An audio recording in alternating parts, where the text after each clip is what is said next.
पहलगाम के बदले में अब मारकाट शुरू। जानेंगे इस वीडियो में कि 12 घंटे में कहां-कहां निकले हथियार और क्या-क्या हुआ।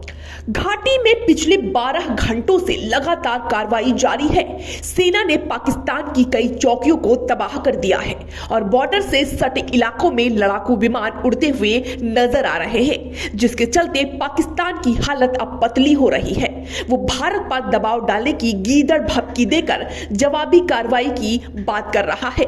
नंबर 1, उत्तर प्रदेश के बांदीपोरा में सुरक्षा बलों और आतंकवादियों के बीच मुठभेड़ हो रही है, जिसमें एक लश्कर का आतंकी ढेर हो गया है, जबकि सेना के 2 जवान घायल हुए हैं। इलाके में कई आतंकवादियों के छिपे होने की खबर है। दरअसल जैसे ही जवान इलाके में पहुंचे, वैसे ही आतंकवादियों ने फायरिंग करना शुरू कर दी, जिसके बाद मुठभेड़ शुरू हो गई। पिछले 2 दिनों में ये चौथी मुठभेड़ है। सुरक्षा बल पूरे इलाके को घेरे हुए हैं और ऑपरेशन जारी है। नंबर 2, पहलगाम हमले में शामिल आतंकी आसिफ शेख का घर धमाके के बाद ध्वस्त कर दिया गया है। इसके अलावा त्राल के बिजबेहड़ा में सुरक्षा बलों के सर्च ऑपरेशन के दौरान आतंकी आदिल ठोकर का घर भी जमींदोज कर दिया गया है। पुलिस सूत्रों के मुताबिक घेराबंदी और तलाशी अभियान के दौरान सुरक्षा बलों को कुछ संदिग्ध वस्तुएं दिखाई दी। संभावित खतरे को भांपते हुए सुरक्षा बलों ने सुरक्षा सुनिश्चित करने के लिए तेजी से पीछे हटना शुरू किया। हालांकि पीछे हटने के कुछ ही देर बाद एक शक्तिशाली विस्फोट हुआ, जिससे घर ध्वस्त हो गया। नंबर 3, एलओसी पर पाकिस्तान की ओर से रात भर फायरिंग की गई, जिसका भारतीय सेना ने मुंहतोड़ जवाब दिया। ये फायरिंग चंबा उड़ी सेक्टर से की गई। भारतीय सेना की जवाबी कार्रवाई में पाकिस्तान की कई चौकियां तबाह हो गई। नंबर 4, एलओसी पर पाकिस्तान की ओर से हुई फायरिंग के बाद आसमान में भारतीय सेना के फाइटर जेट भी एक्शन में दिखाई दिए। पीर पंजाल इलाके में भारतीय वायुसेना के फाइटर जेट गरजते दिखे। नंबर 5, जम्मू कश्मीर के दौरे पर आज सेना प्रमुख जनरल उपेंद्र द्विवेदी पहुंचे हैं। श्रीनगर में सेना प्रमुख को सुरक्षा हालात की जानकारी दी गई है। वो पहलगाम में हमले वाली जगह भी जाएंगे। उन्होंने विक्टर फोर्स मुख्यालय का भी दौरा किया।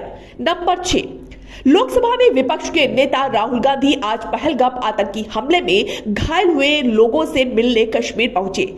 वो 22 अप्रैल को हुए हमले में घायल हुए लोगों के स्वास्थ्य के बारे में जानकारी लेने के लिए गांधी यहां बादामी बाग छावनी में सेना के बेस अस्पताल का दौरा कर सकते हैं। नंबर 7, पहलगाम हमले के बाद उत्तर भारत के कुछ हिस्सों के हवाई क्षेत्र में सामान्य उड़ानों पर रोक लगा दी गई है। वायुसेना के युद्धाभ्यास की वजह से यहां से गुजरने वाली उड़ानों पर रोक लगा दी गई है। नंबर 8, पहलगाम में आतंकी हमले के बाद राजस्थान के जैसलमेर के बॉर्डर इलाके में बीएसएफ अलर्ट हो गई है। बीएसएफ ने इलाके में पेट्रोलिंग बढ़ा दी है और एक्स्ट्रा डिप्लॉयमेंट किया है। वहीं पुलिस मुख्यालय ने संवेदनशील और बॉर्डर इलाके में गश्त लगाने जाने को कहा है।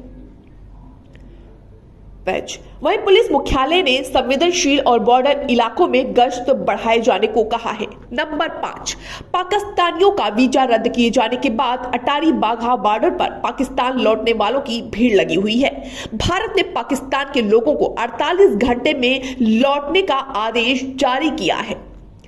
नंबर 10, दक्षिण कश्मीर के कुलगाम के तरमर्ग इलाके में पाकिस्तानी आतंकवादियों का ठिकाना ध्वस्त कर दिया गया है, जहां सुरक्षा बलों को गैस सिलेंडर से लेकर कई चीजें मिली हैं। इस इलाके में आतंकी ठहरे हुए थे। सेना के सर्च ऑपरेशन को देखते हुए वे फरार हो गए।